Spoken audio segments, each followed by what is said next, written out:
My castaway this week is Martin Clunes, actor and now also a documentary maker. We've witnessed his graduation from being one of the men behaving badly to a stint at the National Theatre and on to becoming an adventuring natural history presenter, enthusiastically exploring our islands, endangered elephants and even the story of dogs. His own pedigree's nothing to sniff at either. His father was the acclaimed actor Alec Clunes, and his mother spent time as Orson Welles' secretary. Yet he claims to have fallen into his profession because it sounded good, thinking as a teenager, I'll go and do that then. And I did, and I sort of got on. Well, you sort of did, didn't you, Martin Clunes? Yeah. You're going to be 50 this year. Yes. Does that feel like a biggie? Yes, it does now. Yeah. When I was 49, I thought, well, what's 50? It's just another gun. But now I am about to be 50. I keep thinking, should I be here or should I be where? I don't know. I've come on this programme. It's sort of quite a reflective time, I guess. Is it? Yeah. How are you going to celebrate, do you think? We're having a party at home, is all I know. Ah. Yeah. So an element of surprise. And what are you reflecting on then in this year? I don't know. Just sort of find myself... Because I'm desperate to be liked by everyone and always have been. Hence what I do, probably. But I sort of sometimes find myself contorting myself to be liked by people. I think, hang on, I'm nearly 50. I don't have to do this. I guess because I was the younger sibling, I always felt like the youngest. I never felt like the oldest. But now, of course, I'm older. And people are now, just this year, a few people have come up and said, I've grown up watching you. Yes. And I slapped them. I didn't say in the introduction, but you have gathered quite a few awards along the way in your acting career. Yes. You haven't brought them with you today, but you picked up a BAFTA, you won a British Comedy Award for Men Behaving Badly, and you were also in Shakespeare in Love. There was an award for that, which was a Screen Actors Guild Award. Is it important, that public acknowledgement of the success? I didn't plan on it, any success. I thought I'd just keep busy and sort of be in rep, actually. I thought that's probably... I'm just a character actor, quite happily sort of working away. So success has sort of come as a surprise. Actually, just, keeping busy has come as a surprise, really. This is not sort of faux modesty either. I am genuinely surprised by the success. So awards are great to get them, really nice. You missed out the Comedy Award for Doc Martin as well. Oh, I'm sorry about that. Not that they matter. not that my trophy cabinet. Let's go to the discs then, Martin Clunes. Your first one today, tell me what it is and tell me why you've chosen it. It's Hot Love by T-Rex. It could have been anything by T-Rex. And it wasn't the first record I bought, but my sister liked David Bowie, so I couldn't like him. And sort of Mark Bolan and T-Rex were the opposition. I don't think he was up all night writing the lyrics. But it is really great stuff. And listening back to it all now, it's just rock and roll, isn't it? It's a sort of 12-bar blues kind of rock and roll. It was everything that was great and I aspired to. And when I was at school, having those Mark Bolan songs and listening to that rock and roll was... I don't know, I think, does everybody want to be a rock and roll star when they're younger? Yeah, I did. I did desperately want to be a rock and roll star. She's my woman of gold and she's not very old, Well, she's my woman of gold and she's not very old, I don't mean to be bold, but to me I hold your hand. Well, she ain't no witch and I love the way she twitch, That was T-Rex and Hot Love. So, Martin Clunes, you said just a moment ago, I'm desperate to be liked by everyone and always have been. Yeah. Yeah. Why? I don't know. It's always been a thing. Is that generally the actor's thing? Do you think that's the point? Probably. Well, it's just seeking approval on a pretty grandiose scale, isn't it? Yes, I think most actors want to be liked. I mean, it's kind of what they do, isn't it? Well, not always. I think some of their actors want to ply their trade and they don't really care if people like them. They just want to be involved in the art of it. I think wanting to be liked is a different the thing. Scientists. I listen to some of my colleagues, the way they... Blimey, I don't do that. No, What, the people you mean who make it seem much more complicated than you think it is? Dressing up and prattling around. Test, one, yeah. two, I mean, test, there is, test, of course, one, it two, takes three. some work and there is a skill and a craft to it and you get better at that or worse at it. But like I said, I personally don't, we're all monkeys in the zoo. You can go and look at the Judi Dench monkey, or you can look at the Martin Clunes monkey or the Ricky Gervais monkey if you want a bit of this or a bit of that. Oh, that one's crying, that's a good monkey there. We're all monkeys in the zoo, and people stroll past us and dwell or not. Do you find it a bit ridiculous what you do? I mean, are you a little bit embarrassed somewhere about what you do? No. There was a turning point when I was lucky enough to direct a play, The Loneliness of the Long Distance Runner. I got an award for that too, actually. What did you get, just as a matter of interest? A Charrington London Fringe Award. I don't know what it is, actually.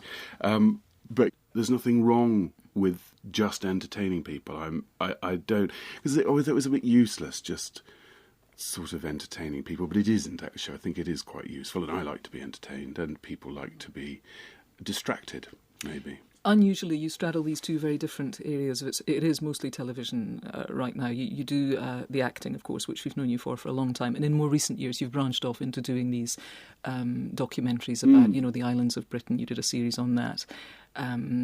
Your relationship with dogs and how that's affected your life, and how we all so many of us have that relationship with our pets. You also did one about Clydesdale horses, one on elephants. And do you ever worry that is who you're about to become, and that people are going to forget that you're an actor, or that it'll compromise your acting?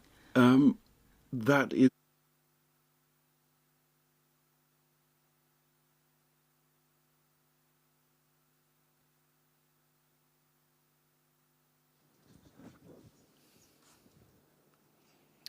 Check. Level check. Test 1, 2, 3, 4, 5, 6, 7, 8, 9, 10.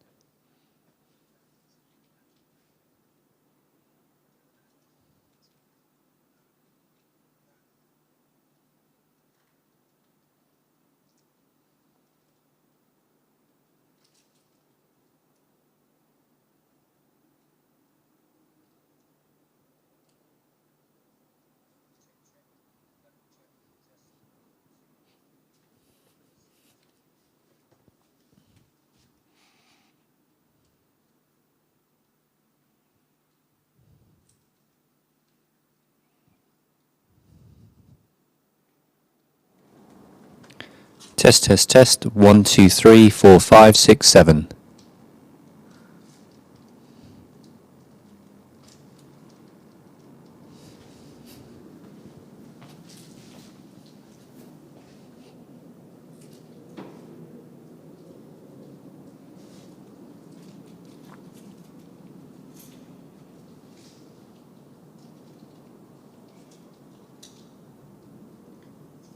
Test. 1, 2, 3, 4, 5, 6, 7.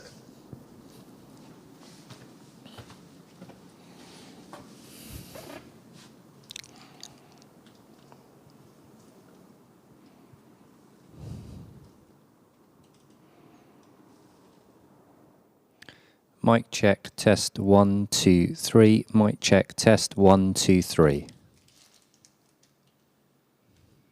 check. Test 1, 2, 3.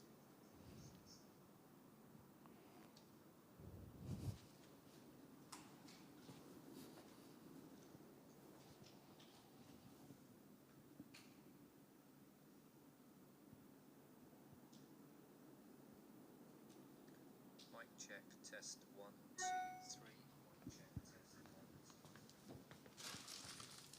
Okay.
Mic check, test 1, 2, 3, 4, 5. Lectern mic check, test 1, 2, 3.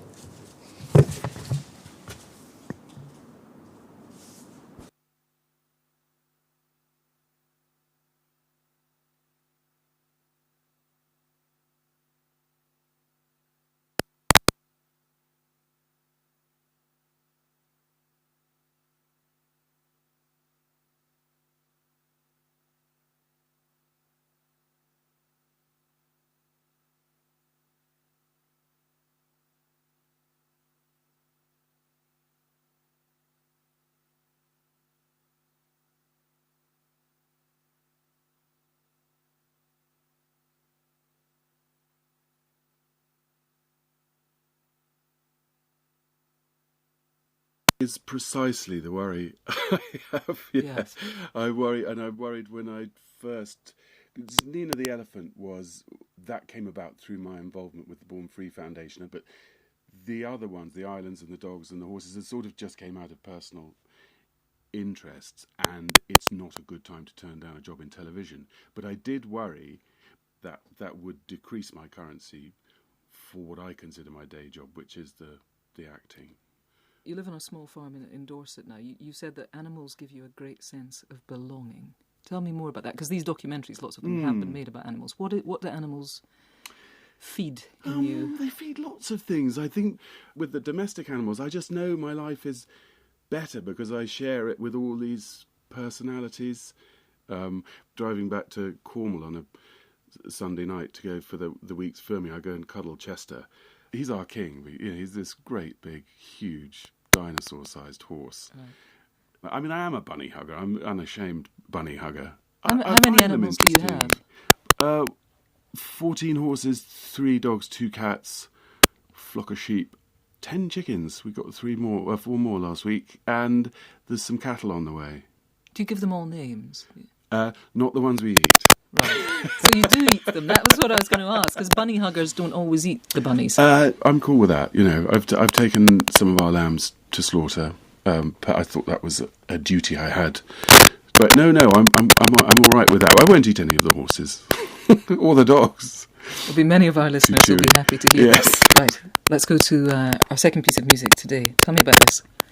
Oh, well, Bob Marley, yes. I mean, I really do like all Bob Marleys. It just rings a bell with me. I don't know why. Keeps me in touch with my black roots. If I can't think what to put on the...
you join us behind the scenes again on a shoot for Richard Hammond's workshop. We're in Ross-on-Wye, Hammond's local village, and as you can see, we've got a lot of classic cars. That's because we're doing a classic car run from here to his brand new workshop. He's opening it up for business so they can really get cracking on restoring all of these classic cars. We've got Harry Metcalf in his Ferrari, Oliver, Hammond's XK150, Hammond's Z-Type, and then we have come in an MG. It may not be the most classic of MGs, but I think this is a classic in its own right. This is the Drivetrain production filming car, an MG ZTT 2.5 litre V6. So we're going to take part, it should be a lot of fun, and it'll be great to see Hammond's new workshop.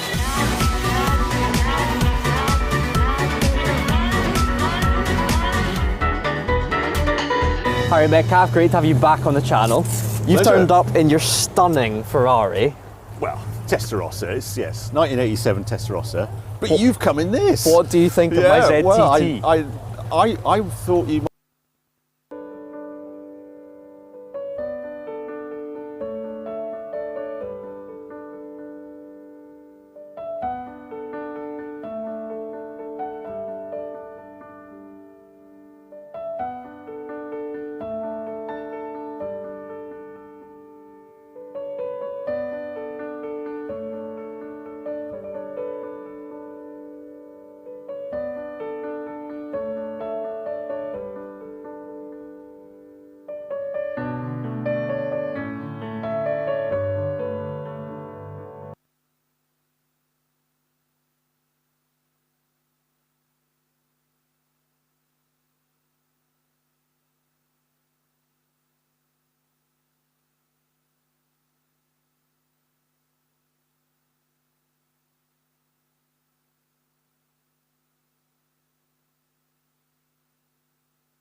Check, check, check, check, check, check, check, check, check. 1, 2, 2, 2, 2. Level check. Test. Microphone check. 1, 2, 3, 4, 5, 6, 7, 8, 9, 10. 1, 2, 3, 4, 5, 6, 7, 8, 9, 10.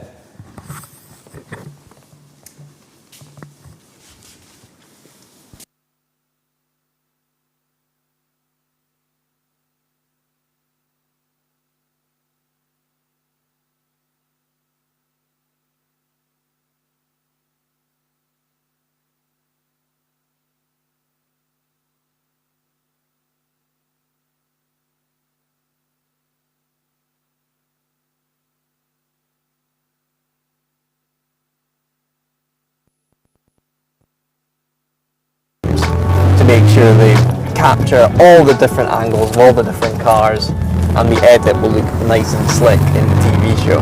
So this is the first run, and then we're going to park up, the cameras are then going to all move position, then we're going to do another run, and then again we'll stop, let the cameras reposition finally, and then do the final run.